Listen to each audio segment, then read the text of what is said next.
네, 오늘 하나님께서 우리 공동체에게 주신 말씀 함께 살펴봅시다. 요한복음 21장입니다. 자, 요한복음 21장 1절부터 14절까지 말씀 우리 함께 한 절씩 교독합시다. 그 후에 예수께서 디베랴 호수에서 또 제자들에게 자신을 나타내셨으니 나타내신 일은 이러하니라. 시몬 베드로와 디두모라 하는 도마와 갈릴리 가나 사람 나다나엘과 세베대의 아들들과 또 다른 제자 둘이 함께 있더니 시몬 베드로가 나는 물고기 잡으러 가노라 하매 그들이 우리도 함께 가겠다 하고 나가서 배에 올랐으나 그날 밤에 아무것도 잡지 못하였더니 날이 새어갈 때에 예수께서 바닷가에 서셨으나 제자들이 예수이신 줄 알지 못하는지라. 예수께서 이르시되 애들아 너희에게 고기가 있느냐 대답하되 없나이다. 이르시되 그물을 배 오른편에 던지라 그리하면 잡으리라 하시니 이에 던졌더니 물고기가 많아 그물을 들 수 없더라. 예수의 사랑하시는 그 제자가 베드로에게 이르되 주님이시라 하니 시몬 베드로가 벗고 있다가 주님이라 하는 말을 듣고 겉옷을 두른 후에 바다로 뛰어내리더라. 다른 제자들은 육지에서 거리가 불과 한 50칸쯤 되므로 작은 배를 타고 물고기 든 그물을 끌고 와서 육지에 올라오니 숯불이 있는데 그 위에 생선이 놓였고 떡도 있더라. 예수께서 이르시되 지금 잡은 생선을 좀 가져오라 하시니 시몬 베드로가 올라가서 그물을 육지에 끌어올리니 가득히 찬 큰 고기가 153마리라. 이같이 많으나 그물이 찢어지지 아니하였더라. 예수께서 이르시되 와서 조반을 먹으라 하시니 제자들이 주님이신 줄 아는 고로 당신이 누구냐 감히 묻는 자가 없더라. 예수께서 가셔서 떡을 가져다가 그들에게 주시고 생선도 그와 같이 하시니라. 이것은 예수께서 죽은 자 가운데서 살아나신 후에 세 번째로 제자들에게 나타나신 것이라. 아멘. 예수님께서 부활하신 후 제자들에게 3번 나타나셨습니다. 첫 번째와 두 번째 나타나셨던 곳은 예루살렘에 있는 마가의 다락방이었습니다. 그리고 세 번째 나타나신 곳이 오늘 본문에 나오는 갈릴리 바다입니다. 자, 오늘 본문의 1절은 이렇게 시작합니다. 그 후에 예수께서 디베랴 호수에서 또 제자들에게 자기를 나타내셨으니 나타내신 일은 이러하니라. 디베랴 호수라는 말은 갈릴리 바다를 일컫는 단어입니다. 헤롯 안티파스가 로마의 황제인 티베리우스를 위해서 갈릴리 바다가 내려다 보이는 티베리아스라는 도시를 지어 봉헌했습니다. 그 도시에서 내려다 보이는 갈릴리 바다를 황제의 이름을 따서 티베리우스 바다, 곧 디베랴 바다라고 부르게 된 것입니다. 그래서 디베랴 바다는 로마 황제의 바다라는 뜻이기도 합니다. 요한복음은 로마인들을 위해서 기록한 책이기 때문에 요한은 로마인들을 위해서 갈릴리 바다를 디베랴 호수라고 기록한 것입니다. 우리가 지난주 살펴봤던 20장에서는 제자들이 예루살렘에 있었습니다. 그런데 오늘 21장에 보면 제자들이 갈릴리로 내려와 있습니다. 제자들이 갈릴리로 내려온 것은 예수님의 명령, 예수님의 말씀 때문이었습니다. 마가복음 14장 28절을 보면 예수님께서 십자가에 달리시기 전에 제자들에게 이렇게 말씀하셨습니다. 내가 살아난 후에 너희보다 먼저 갈릴리로 가리라. 그리고 마가복음 16장 7절을 보면 예수님이 부활하신 후 천사가 막달라 마리아에게 이와 같이 말을 전해줍니다. 가서 그의 제자들과 베드로에게 이르기를 예수께서 너희보다 먼저 갈릴리로 가시나니 전에 너희에게 말씀하신 대로 너희가 거기서 배우리라 하라. 이 말씀대로 제자들은 예루살렘에서 갈릴리로 내려갔습니다. 예수님을 만나기 위해서입니다. 예수님은 왜 제자들에게 갈릴리로 내려가라고 하신 걸까요? 예수님이 부활하신 후 처음 나타난 곳은 마가의 다락방이었습니다. 그때 두려움에 떨고 있던 제자들에게 예수님께서 처음 나타나신 것은 그들에게 평강, 사명, 회복의 은혜를 베풀어 주기 위해서였습니다. 그리고 성령을 받으라고 말씀하셨습니다. 부활하신 예수님이 제자들에게 두 번째 나타나신 것도 마가의 다락방이었습니다. 믿지 못하는 도마로 하여금 믿는 자가 되게 하기 위해서였습니다. 이처럼 제자들은 부활하신 예수님을 두 번 만났습니다. 이 두 번의 만남을 통해서 제자들이 한 가지 명확하게 알게 된 사실이 있습니다. 그것은 예수님이 부활하셨다는 것입니다. 예수님은 더 이상 죽음과 사망에 갇혀 있지 않고 생명과 부활로 다시 살아나신 분이라는 것을 제자들이 알게 되었습니다. 그런데 예수님이 왜 제자들에게 예루살렘에서 부활의 증인되는 사명을 바로 시작하게 하지 않으시고 갈릴리로 내려가게 하셨을까요? 사도행전 1장을 보면 제자들의 사역이 시작한 것은 갈릴리가 아니라 예루살렘에서부터입니다. 그렇다면 왜 예수님은 바로 그 예루살렘에서 사역을 시작하게 하지 않고 갈릴리로 내려가게 하신 걸까요? 갈릴리는 제자들을 처음 부르신 자리였습니다. 제자들이 예수님을 처음 만난 곳, 예수님의 제자로 처음 부르심을 받은 곳이 갈릴리였습니다. 예수님께서 제자들을 지금 갈릴리로 가게 하신 것은 바로 제자로 처음 부르심을 받은 그곳, 갈릴리에서 예수님의 제자로 다시 시작하라는 뜻이 담겨 있습니다. 처음 예수님의 제자가 될 때 제자들은 욕심과 욕망을 버리고 예수님을 따랐습니다. 자신들이 가지고 있는 모든 것을 다 버려두고 예수님을 따랐습니다. 그런데 얼마 지나지 않아 제자들은 예수님을 따르는 목적이 변질되기 시작했습니다. 욕심과 욕망을 채우기 위해서 예수님을 따르는 자들로 변질되었습니다. 예수님을 따르는 목적이 하나님 나라와 하나님의 의가 아니었습니다. 자신의 인간적인 욕심과 욕망을 채우기 위해 예수님을 따랐습니다. 제자들은 자신의 욕심과 욕망을 숨기며 예수님을 3년간 따라다녔습니다. 그러다가 예수님의 유월절, 마지막 유월절을 지키기 위해 예루살렘에 올라갈 때 제자들은 자신들의 그 숨겨진 욕심과 욕망을 여과 없이 서로 드러냈습니다.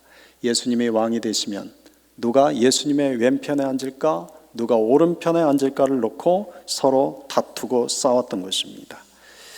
예수님은 하나님 나라와 의를 위해서 제자들을 부르셨습니다. 3년간 제자들과 함께 다니면서 수많은 기적을 행하셨습니다. 많은 병자들을 고치셨고 수많은 귀신들을 쫓아내셨습니다. 예수님께서 이와 같은 기적과 능력을 행하신 것은 하나님 나라와 의를 위해서였습니다. 그러나 그때마다 제자들의 관심은 하나님 나라와 의가 아니었습니다.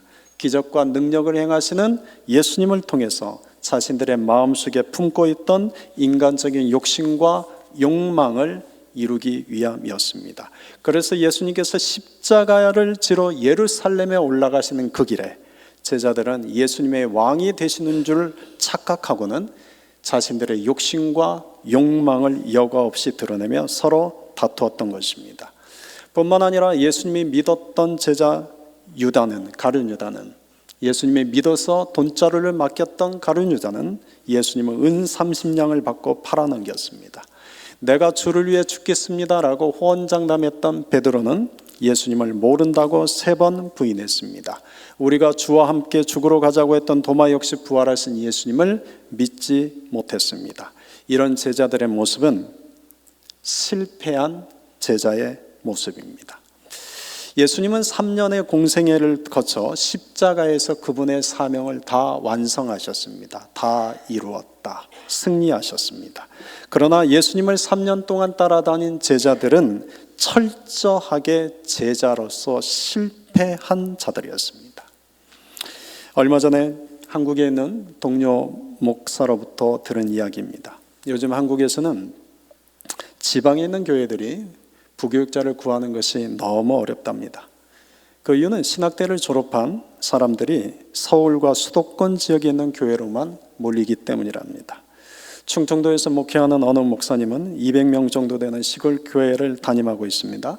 전도사 한 분을 면접을 했습니다. 그런데 그날 밤 전화가 와서는 그 교회에 안 가겠다고 하더랍니다. 그 이유인즉 면접할 때 당회에서 장로님 한 분이 너무 예의가 없이 거칠게 말했기 때문이랍니다. 저는 이 이야기를 들으면서 좀 마음에 씁쓸함이 들었습니다. 신학대를 가고 목사가 된다는 것이 하나님 나라와 의를 위해서, 예수님과 십자가를 위해서였을 것입니다. 그런데 변질된 겁니다. 자신들의 욕심과 욕망을 채우기 위한 것으로 변질되어 버린 그 현실이 너무나 씁쓸하게 느껴졌습니다. 2000년 전 제자들 역시도 동일했습니다. 처음에는 모든 것을 버려두고 예수님을 따랐습니다. 그런데 예수님의 행하시는 기적과 능력을 가까이에서 경험하고 수많은 사람들이 예수님을 따라다니는 것을 보면서 제자들의 마음은 변질되기 시작했습니다. 예수님을 통하여 하나님 나라와 하나님의 의를 위해서 예수님을 따른 것이 아니라 인간적인 욕심과 욕망을 채우기 위해서 예수님을 따르기 시작했습니다. 예수님을 따라다니다 보면 물질적인 부, 세상적인 힘, 세상적인 명예를 얻을 수 있을 것이라고 생각한 것입니다. 하나님 나라와 의에 대해서는 더 이상 그들에게는 관심이 없었습니다. 그래서 그들은 실패한 제자들이었습니다. 이 때문에 부활하신 예수님께서 제자들을 처음 제자로 부르신 그곳, 예수님께서 제자들을 처음 만나 주셨던 그곳, 갈릴리로 가라고 말씀하신 것입니다. 그곳에서 다시 시작하게 하기 위해서입니다. 잘못 꿰어진 단추를 다시 바르게 꿰게 하기 위해서입니다. 많은 이들의 신앙이 변질되어 갑니다. 사람의 신앙이 변질되는 것은 결국은 다른 이유 때문이 아닙니다. 사람의 신앙이 변질되는 것은 예수님을 믿고 따르는 목적이 나의 인간적인 욕심과 욕망을 채우기 위함이 될 때 신앙은 변질되어 갑니다. 그래서 예수님은 우리에게 이같이 말씀하십니다. 그런즉 너희는 먼저 그의 나라와 그의 의를 구하라. 그리하면 이 모든 것을 너희에게 더하시리라.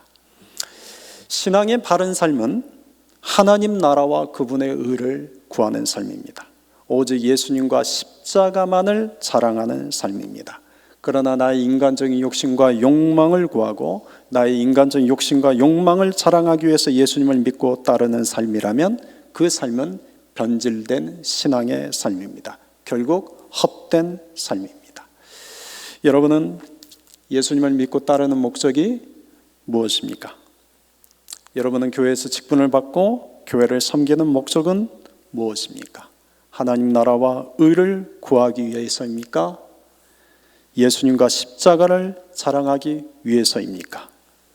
만일 그렇지 않다면 예수님의 나를 처음 만나셨던 그곳, 예수님의 나를 처음 부르셨던 그곳, 곧 갈릴리로 우리도 다시 내려가야 합니다. 거기서부터 다시 시작해야 합니다. 갈릴리로 내려간 제자들은 예수님을 기다렸습니다. 점점 날이 어두워갔습니다. 갈릴리 바다는 어두워질 때쯤이면 분주해지기 시작합니다. 물고기를 잡으러 가는 어부들이 배에 그물을 싣고 바다로 나아가는 시간이기 때문입니다. 이때 예수님을 기다리던 제자들 중에 시몬 베드로가 나는 물고기나 잡으러 가야겠다라고 말을 합니다. 그러자 다른 제자들도 그러면 우리도 함께 가겠다 하고는 같이 배에 올라탔습니다. 그리고 밤새 그물을 던졌습니다. 밤이 새도록 날이 새도록 그물을 던졌습니다. 그런데 단 한 마리도 잡지 못했다고 성경 3절 하반절에서 증언합니다. 여러분, 그날 날이 새도록 제자들이 잡으려고 했던 것은 물고기였습니다. 그런데 그들이 잡으려고 했던 물고기는 또 다른 그들의 욕심과 욕망이었습니다. 제자들은 예루살렘에 머물다가 예수님의 명령대로 갈릴리에 내려와서 예수님을 기다리고 있었습니다. 그런데 기다려도 예수님이 오시지 않고 갈릴리 바다에 어둠이 내리기 시작하자 그들은 배들을 타고 갈릴리 바다로 나아가 날이 새도록, 그냥 그물 한두 번 던지고 만 것이 아니라 날이 새도록 자신들의 욕심과 욕망의 그물을 던졌던 것입니다. 그런데 단 한 마리의 물고기도 잡지 못했습니다. 물고기 잡는 일에 실패한 것입니다. 그런데 오늘 본문에 보면 제자들이 이보다 더 큰 실패한 것이 드러납니다. 4절입니다. 우리 같이 읽겠습니다. 날이 새어갈 때 예수께서 바닷가에 서셨으나 제자들이 예수이신 줄 알지 못하는지라. 제자들이 갈릴리 바다에 내려간 것은 무엇 때문이었습니까? 예수님을 만나기 위해서입니다. 그런데 제자들이 갈릴리 바다에서 밤이 새도록 그물을 던지고 있을 때 예수님은 날이 새도록 바닷가에 서 계셨습니다. 그런데도 제자들 중에 어느 누구도 예수님의 바닷가에 서 계신 것을 알아보지 못한 것입니다. 제자들이 갈릴리에 내려간 것은 예수님을 만나기 위해서있지만 기다리던 예수님이 그곳에 오셨음에도 불구하고 제자들은 어느 누구도 예수님을 알아보지 못했습니다. 그 이유는 무엇 때문입니까? 그들 모두 물고기 잡는 일에 온통 정신이 팔려 있었기 때문입니다. 이처럼 내 욕심과 욕망에 빠져 있으면 나를 찾아오신 예수님을 알아보지 못합니다. 목회자가 돈 때문에 시끄러워진 교회들이 있습니다. 신령한 은사를 받은 자들이 기도해주고 돈을 요구하는 것 때문에 문제가 생긴 교회들이 있습니다. 직분자들이 서로 다투고 싸우는 것 때문에 시끄러운 교회들이 있습니다. 여러분, 왜 이런 일이 일어날까요? 각각의 이유는 다를지 모르지만 그 근본적 이유는 하나입니다. 하나님의 일, 하나님의 교회, 하나님의 뜻을 이야기하면서 정작 채우려고 하는 것은 인간적인 욕심과 욕망이기 때문입니다.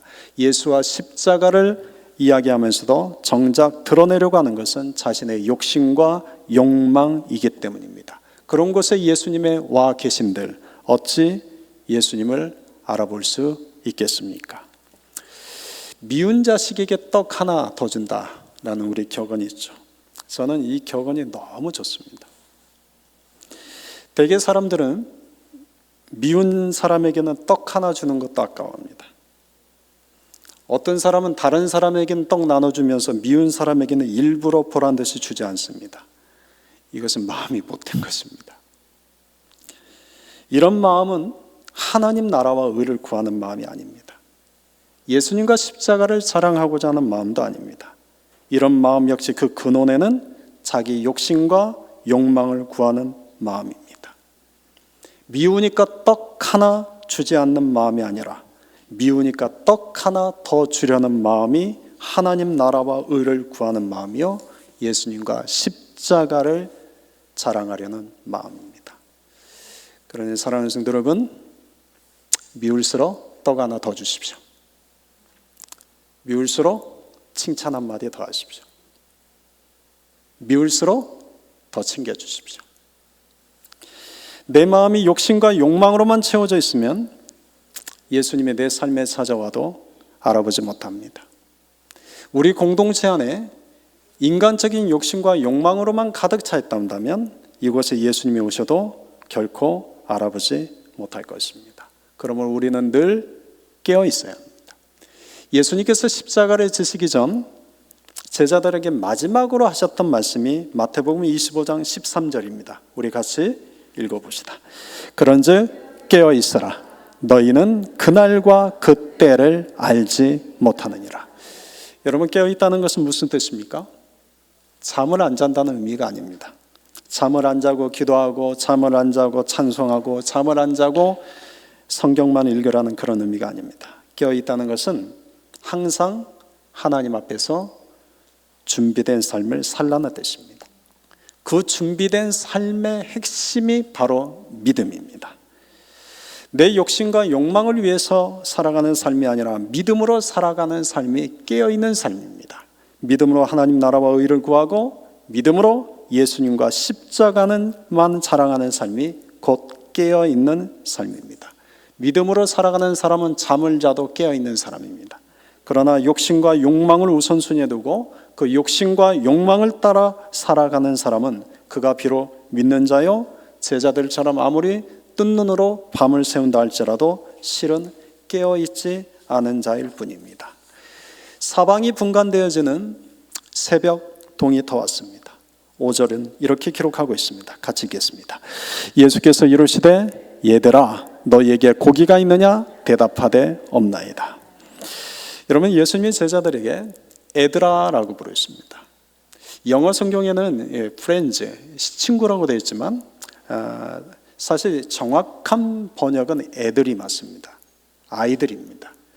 헬라어 단어는 파이디온이라는 단어인데 이 파이디온이라는 단어는 어린 아이들을 일컫는 단어입니다. 그런데 제자들은 다 큰 성인입니다. 그런데도 지금 예수님은 제자들에게 처음으로 얘들아, 파이디온, 얘들아 라고 부르십니다. 여러분, 아이들과 어른의 차이가 있습니다. 아이들은 욕심과 욕망을 따라 살아갑니다. 그러나 어른은 욕심과 욕망을 절제할 줄 압니다. 그래서 어른입니다. 그런데 예수님이 보실 때 제자들은 여전히 자신의 욕심과 욕망을 따라 살아가는 영적으로 미숙한 아이들과 같았습니다. 그래서 얘들아, 파이디온이라고 부르신 것입니다. 신앙의 연수가 깊고 오랫동안 직분을 받고 교회를 섬겼다 할지라도 여전히 욕심과 욕망을 따라 살아가는 사람이라면 그는 영적으로 미숙한 어린아이와 같을 뿐입니다. 예수님께서 영적으로 미숙한 아이들과 같은 제자들에게 얘들아, 너희에게 고기가 있느냐라고 물으십니다. 예수님은 밤새 제자들이 빈 그물을 걷어올리는 것을 해변에서 보고 계셨습니다. 아무것도 잡지 못했다는 것을 누구보다도 예수님은 잘 아십니다. 그런데 물으십니다. 얘들아, 너희에게 고기가 있느냐? 왜 이 질문을 했을까요? 이 질문의 의미는 뭘까요? 아담과 하와가 선악과를 따먹은 뒤에 동산 나무 사이에 숨어 있었습니다. 몸을 숨기고 있었습니다. 그때 여호와 하나님이 찾아오셔서 아담을 이같이 부르셨습니다. 아담아, 네가 어디 있느냐? 여러분, 몰라서 물으셨겠습니까? 몰라서 아담아 네가 어디 있느냐라고 물으셨겠습니까? 우리가 음부로 숨는다 할지라도 전지하신 하나님이 모르실 리 없습니다. 그런데도 하나님이 그렇게 물으신 것은 아담에게 아담아 네가 어디 있느냐? 아담아 지금 네가 무엇하고 있느냐라고 물으시는 것입니다. 마찬가지로 예수님이 다 아시면서도 불구하고 지금 제자들에게 얘들아 너희에게 고기가 있느냐라고 물으시는 것은 얘들아 너희가 지금 무엇하고 있느냐라고 물으신 겁니다. 이때 제자들은 이렇게 답변합니다. 없나이다. 아무것도 없습니다. nothing입니다. 제자들의 이 답변은 오늘 우리에게 시사하는 바가 큽니다. 우리는 일생 수고와 애를 쓰며 살아갑니다. 그런데 내 자신의 욕심과 욕망을 위해서 살아온 삶은 주님 앞에서는 nothing입니다. 이 땅에서 아무리 많은 돈을 쌓아두고 아무리 좋은 높은 빌딩을 소유한다 할지라도 주님 앞에 가지고 갈 수 있는 것은 아무것도 없기 때문입니다. 그러나 우리가 하나님 나라와 의를 위해서 우리가 예수와 십자가를 사랑하고 전하는 일을 위해서 사용한 것은 주님 앞에서 nothing이 아니라 something이 됩니다. 그래서 예수님은 마태복음 6장 19절 20절에서 이같이 말씀하셨습니다. 너희를 위하여 보물을 땅에 쌓아두지 말라. 오직 너희를 위하여 보물을 하늘에 쌓아두라. 골로새서 3장 2절에서도 말씀합니다. 위의 것을 생각하고 땅의 것을 생각하지 말라. 제자들은 something을 위해서 밤을 새운 것이 아닙니다. 제자들은 nothing을 위해서 밤을 지새웠습니다. 그들에게 오늘 예수님이 다가오셔서 이렇게 말씀하십니다. 6절입니다. 같이 읽겠습니다. 이르시되 그물을 배 오른편에 던져라. 그리하면 잡으리라 하시니 이에 던졌더니 물고기가 많아 그물을 둘 수 없더라. 예수님께서 제자들에게 그물을 배 오른편에 던지라고 말씀하십니다. 여러분, 제자들이 밤새 그물을 수없이 바다에 던졌습니다. 그런데 배 왼편에만 그물을 던졌던 것일까요? 그렇지 않았을 겁니다. 그물을 오른편에도 던지고 왼편에도 던지고 앞에도 던지고 뒤에도 던져봤을 겁니다. 그런데도 밤이 새도록 물고기 한 마리 잡지 못했습니다. 그런데 예수님은 그 제자들에게 그물을 배 오른편에 던지라고 말씀하십니다. 이 말씀의 의미가 뭘까요? 성경에서 왼편과 오른편은 상징적인 의미가 다릅니다. 성경에서 왼편은 불순종, 저주를 상징합니다. 반면 오른편은 순종과 구원, 축복을 상징합니다. 그래서 시편 110편 1절에서는 하나님의 택한 구원받은 자들을 향하여 내 오른편에 앉아 있으라고 말씀합니다. 또 예수님은 마태복음 25장에 나오는 최후의 심판 이야기할 때 양은 오른편에, 염소는 왼편에 두게 하시고 오른편에 있는 자들은 구원받은 자들이요 왼편에 있는 자들은 구원받지 못한 자들이라고 말씀하십니다. 그러니 예수님께서 제자들에게 배 오른편에 그물을 던지라고 말씀하시는 것은 제자들이 감당해야 할 사명이 무엇인지를 일깨워 주기 위함입니다. 여러분, 3년 전 제자들이 처음 부르심을 받았을 때 예수님은 제자들에게 이같이 말씀하셨습니다. 나를 따르라, 사람 낚는 어부가 되게 하리라. 사람을 구원하는 자가 되게 하시라고 제자로 부르셨던 겁니다. 그런데 그들은 사람 낚는 어부가 아니라 자신의 욕심과 욕망의 그물을 밤새 던지고 사는 실패한 제자들이었습니다. 그런데 예수님께서 그들에게 오셔서 그물을 배 오른편에 던져라고 말씀하신 것은 제자들의 사명이 오른편에 있는 영혼들을 구원하는 일임을 다시 일깨워 주신 것입니다. 제자들은 주님의 말씀대로 그물을 배 오른편에 던졌습니다. 그랬더니 그 결과 물고기가 많아 그물을 들 수 없더라. 여러분, 이 장면은 3년 전 어느 날 갈릴리에 찾아오셨던 예수님의 모습이 오버랩됩니다. 그때도 베드로가 밤이 새도록 그물을 던졌습니다. 그런데 단 한 마리도 잡지 못했습니다. 그때 예수님께서 베드로의 배에 올라서 말씀하시기를 깊은 데로 가서 그물을 던져라. 그 말에 순종하여 베드로가 깊은 데에 가서 그물에 던졌더니 너무나 많은 물고기가 잡혔습니다. 이때의 상황을 누가복음 5장 6절은 이렇게 증언하고 있습니다. 그렇게 하니 고기를 잡은 것이 심이 많아 그물이 찢어지는지라. 여러분, 3년 전에는 물고기가 얼마나 많았는지 그물이 찢어질 정도였습니다. 그런데 오늘 본문에서는 이렇게 되어 있습니다. 이같이 많으나 그물이 찢어지지 아니하였더라. 여러분, 이것은 결코 3년 전에 비해서 제자들이 잡은 물고기의 양이 적었다는 뜻이 아닙니다. 여기서 그물이 찢어졌다 또는 그물이 찢어지지 않았다 라고 말씀하신 기록되어 있는 것은 제자들의 삶이 어떻게 될지를 암시하는 것입니다. 3년 전에 그물이 찢어졌던 것은 이 제자들이 욕심과 욕망을 채우기 위해서 예수님을 따르는 그들의 삶이 될 것을 이미 아셨습니다. 그래서 그들의 삶은 결국 찢어진 그물과 같은 것임을 암시한 것입니다. 결국 제자들은 그물이 찢어진 것처럼 실패자의 모습으로 갈릴리의 호수에 있습니다.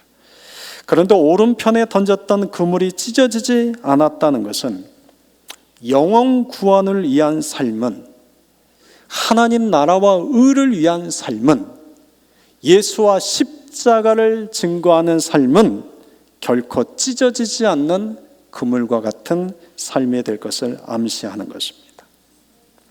제자들이 오른편에 그물을 던졌을 때 그 그물에 물고기들이 잡힌 것은 주님이 하신 일이었습니다. 그때서야 한 제자가 예수님을 알아보기 시작합니다.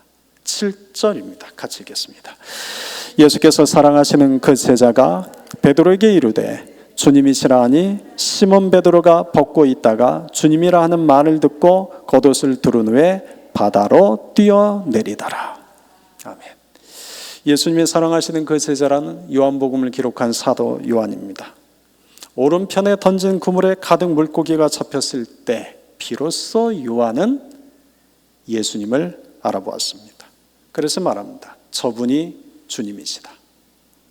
그러자 그 말을 듣자마자 시몬 베드로도 겉옷을 두르고는 배에서 뛰어내려 바다로 뛰어내립니다.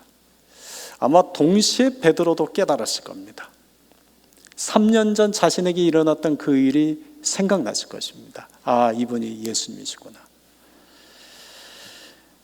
그래서 자기 욕심과 욕망으로 가득한 배에서 뛰어내려 다시 예수님을 따르는 자가 된 것입니다. 여러분, 우리는 내 인생의 바다에서 왼편에 그물을 던지며 살아가고 있는지 모릅니다.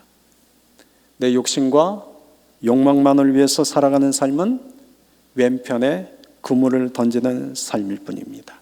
그런 삶은 찢어진 그물과 같습니다. 아무리 밤새도록 그물을 던져도, 그렇게 해서 설령 많은 것을 얻었다 할지라도 주님 앞에서는 아무것도 없습니다. nothing입니다. 그러나 영원 구원을 위해 살아가는 삶, 하나님 나라와 의를 위해 살아가는 삶, 예수와 십자가를 사랑하며 예수와 십자가를 증거하는 삶은 오른편에 그물을 던지는 삶과 같습니다. 이런 삶은 찢어지지 않는 그물과 같습니다. 그 그물에 담겨진 것은 nothing이 아니라 something입니다. 그래서 예수님은 오늘 저와 여러분에게도 말씀하십니다. 그물을 배 오른편에 던져라. 여러분은 어떻게 하시겠습니까?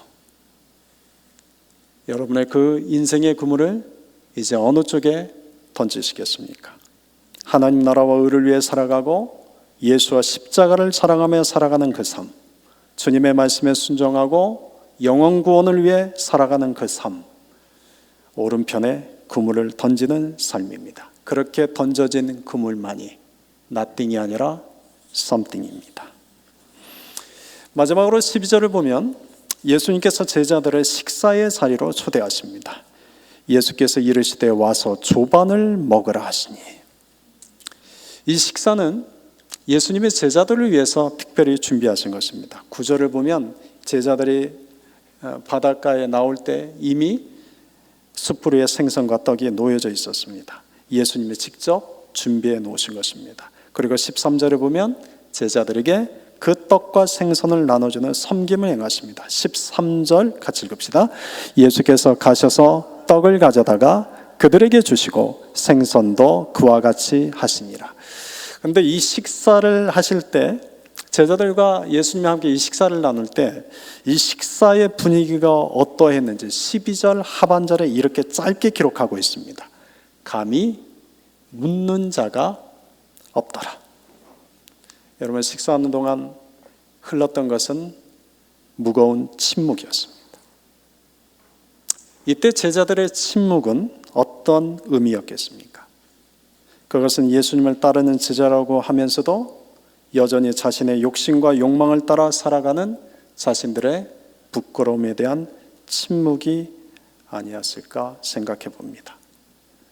그럼에도 불구하고 찾아오셔서 애들아, 너에게 잡은 것이 있느냐? 배 오른편에 그물을 던져라. 그리고는 그 제자들을 위해서 손수 식사를 베풀어 주시는 예수님 앞에서 제자들이 입이 10개라도 무슨 할 말이 있었겠습니까? 오늘 우리는 성찬식을 가지러 갑니다. 우리도 내 자신의 욕심과 욕망을 따라 살아가는 자들입니다. 그런 우리들에게 예수님이 찾아오십니다. 그리고 우리에게 이렇게 물으십니다. 얘들아, 너희가 지금 무엇하고 있느냐? 너희 그물을 배 오른편에 던져라.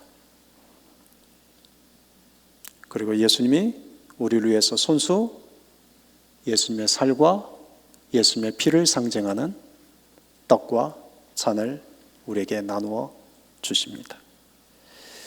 우리가 오늘은 성찬식을 침묵 가운데 이렇게 드렸으면 좋겠습니다. 침묵 가운데 주님께 이런 기도를 우리 각자가 드리며 이 성찬식 함께 참여했으면 좋겠습니다. 내 욕심과 욕망을 따라 살아가는 삶에서 이제는 예수님을 따라 살아가는 삶을 살게 하소서. 내 욕심과 욕망을 구하는 삶에서 이제는 하나님 나라와 의를 구하는 삶을 살게 하소서. 내 욕심과 욕망을 자랑하려는 삶에서 이제는 예수와 십자가만 자랑하는 삶을 살게 하소서. 왼편에 그물을 던지는 삶에서 이제는 오른편에 그물을 던지는 삶을 살게 하소서. 아무것도 없는 nothing의 삶이 아니라 영혼을 구원하는 something의 삶이 되게 하소서. 찢어진 그물과 같은 삶이 아니라 찢어지지 않는 그물과 같은 삶을 살게 하소서. 아멘.